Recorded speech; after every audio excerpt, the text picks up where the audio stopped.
Once upon a times are so cliché, even in the event that somebody's life is fantastical. What you're trying to say is that the time was different than the one we're in now. But is it? There was still bias and hatred. There were still people hungry for power. There were still horses and swamps and green frogs. And there was plenty of sarsaparilla. There should have been flying cars by then, but somehow there was a regression to Model T cars for those who could afford them, and mule carts for those who couldn't. How the future could be more like the past is in itself a fantastical story, filled with hurricanes made of hellfire and the consequences of short-sighted human stupidity. But that would make for twice upon a few times, and that is too complicated for fairy tales. Once upon a time there was an American dynasty built on the backs of luck, greed, and the casual bending of rules. But when the rules excluded you and yours on the basis of origin and faith, wouldn't you bend and perhaps break the rules built against you? That's what Bob O'Reilly did. When the Smiths, the Windsors, the Tudors, and the Dukes slammed their doors in my father's face, he always found a different opening.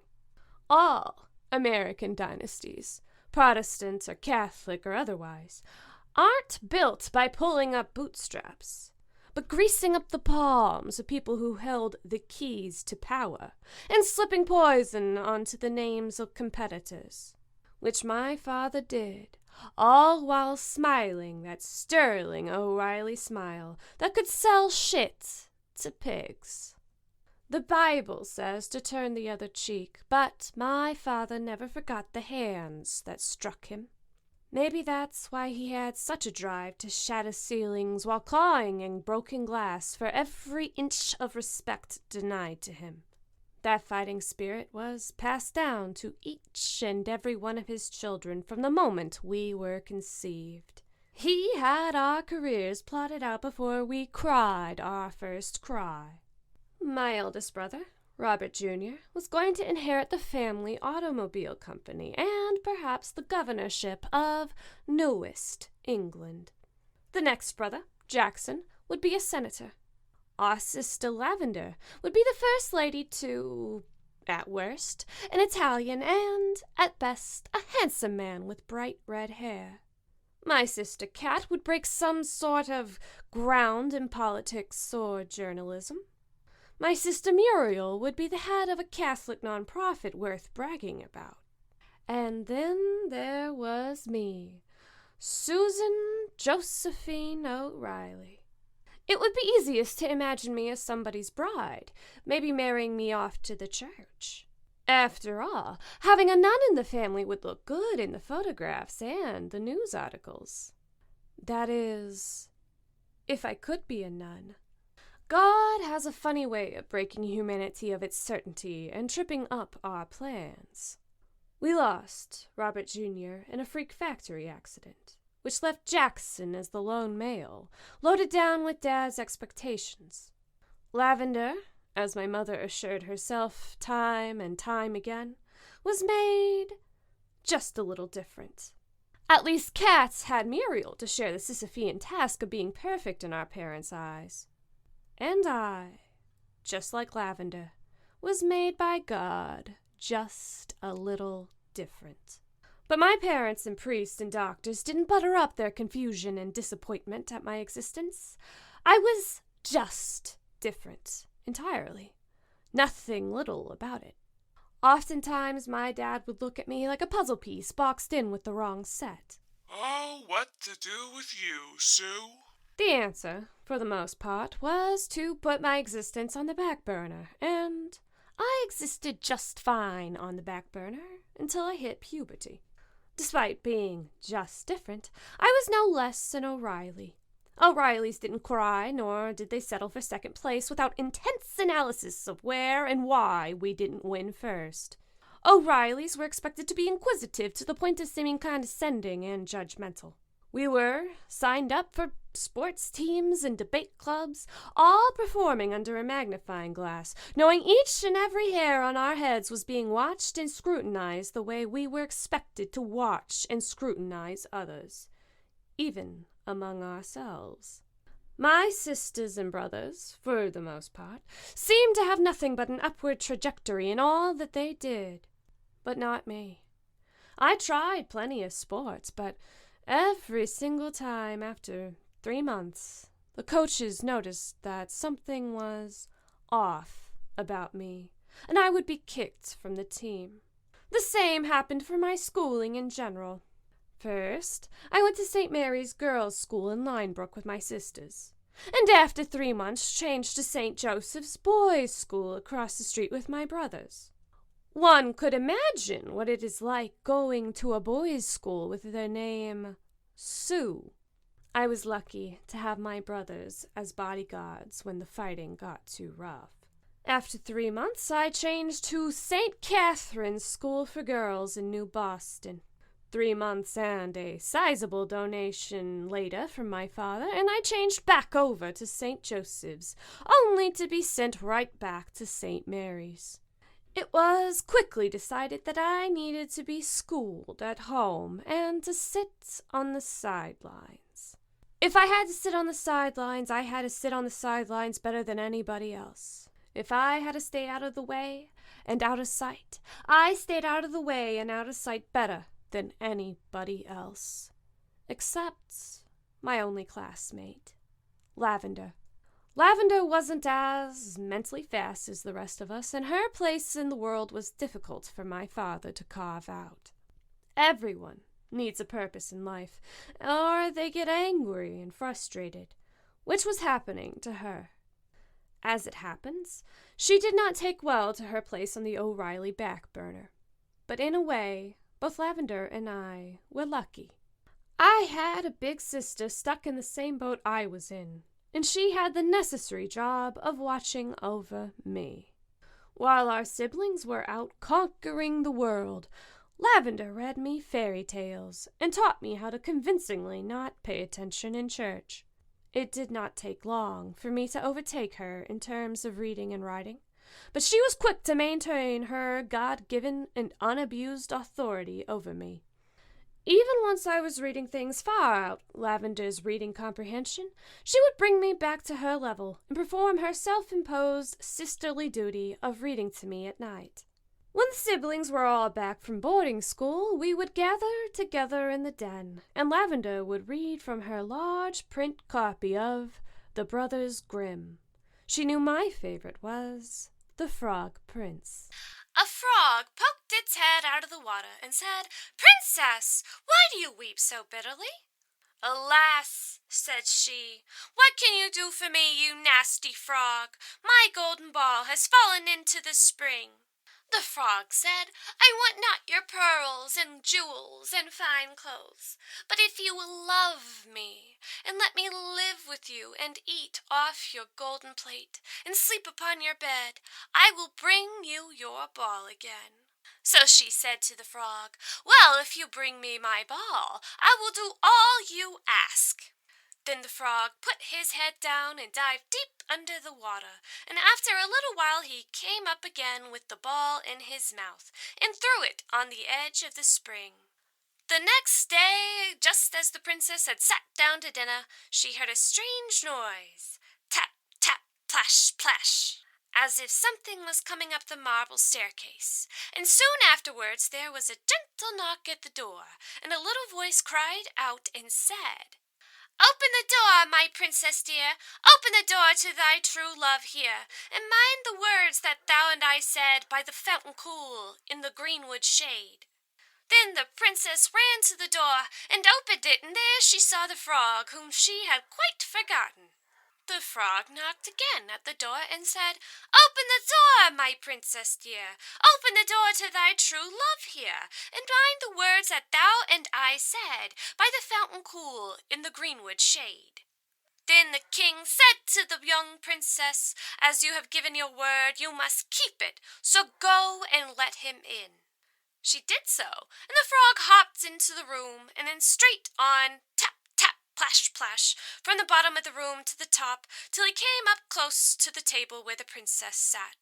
"Pray, lift me upon the chair," said he to the princess, "and let me sit next to you." As soon as she had done this, the frog said, "Put your plate nearer to me, that I may eat out of it."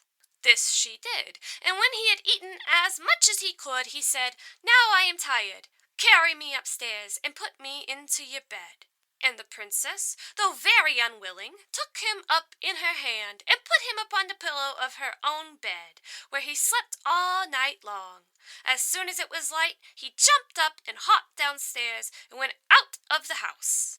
This happened again and again, until the third night, where he did the same, but when the princess awoke on the following morning, she was astonished to see, instead of a frog, a handsome prince, gazing on her with the most beautiful eyes she had ever seen, and standing at the head of her bed. He told her that he had been enchanted by a spiteful fairy who had changed him into a frog, that he had been fated so to abide till some princess should take him out of the spring and let him eat from her plate and sleep upon her bed for 3 nights. "You," said the prince, "have broken this cruel charm, and now I have nothing to wish for but that you should go with me into my father's kingdom, where I will marry you and love you as long as you live." The young princess, you may be sure, was not long in saying yes to all of this. And as they spoke, a gay coach drove up with 8 beautiful horses, decked with plumes of feathers and a golden harness, and behind the coach rode the prince's servant, faithful Heinrich, who had bewailed the misfortunes of his dear master during his enchantment so long and so bitterly that his heart had well nigh burst. They then took leave of the king, and got into the coach with 8 horses, and all set out full of joy and merriment for the prince's kingdom, which they reached safely, and there they lived happily a great many years. The end. Susie, I don't like that rhyme. Lavender admitted after the 1000th night of reading the story to me. Which rhyme, Lavender? In mind the words that thou and I said, by the fountain cool, in the greenwood shade. Said and shade are only boy rhymes in old England, I think. Spake and shade would be better over here on the correct side of the world. Kat looked up from an ancient fashion magazine. Her head was hanging off the side of a couch, and she looked upside down at us. That's right, Lavvy. That rhyme isn't masculine here. You'll have the same trouble when you start reading Shakespeare. Jackson shot Kat a dirty look, which Kat returned in kind. Why would she read Shakespeare and not James Joyce, Cat? Jackson stuck his nose into the air and crossed his arms as he sat on the carpet. Oh? What are you going to ask her to do next, Jackson? Yeats? Jackson laughed back. Well, I think she would like Yeats or Oscar Wilde a hell of a lot more than that dusty Englishman. Muriel touched Lavender's hand. We're not going to read any of those things until you read us Bram Stoker. Right, Lavvy? You know, like you saw me reading? Lavender's eyes widened as she took in the new information and tried to catch the subtext that the others were pelting at each other like water balloons. She looked down at me while our siblings shouted out every Irish writer they could muster at each other. I offered a suggestion. We could always read Frankenstein, Lavvy. Jackson scoffed. Lavender thought for a moment longer and nodded to herself. I'll just read The Frog Prince again, the correct way, so everybody can stop fighting and giving me a headache. I laughed, and it came out as a croak, the way it did for Junior and Jackson when they hit puberty. Everyone went quiet, except Lavender, who did not notice the silence and began to read the story again, this time with the correct rhymes for our newest English accent. Hey, y'all, it's Marcia O'Hare with Nightmare Public Broadcasting, here to say, dang, being a Southern person, writing about Yankees is really hard. Even though my grandparents are a bunch of Yankees, this is really difficult. But the story was good, so I powered through just for y'all. And the people who helped me power through the north, the south, the east, and the west are Zemo, Rocco, Lucas Manser, Ayafekla, Yokothul, Sam Myers, Jackson Daniel 42, and Man of Many Bees. But don't y'all go forgetting Cirrus Daydreams, Darkwood, Brace _ Q, and Killian G. Now here's a mystery for you. Where the hell has Belladonna O'Ashling been?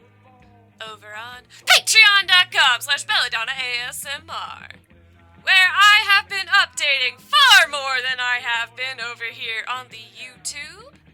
Why's that, you may wonder? Health insurance sucks and I need to pay for it, yay!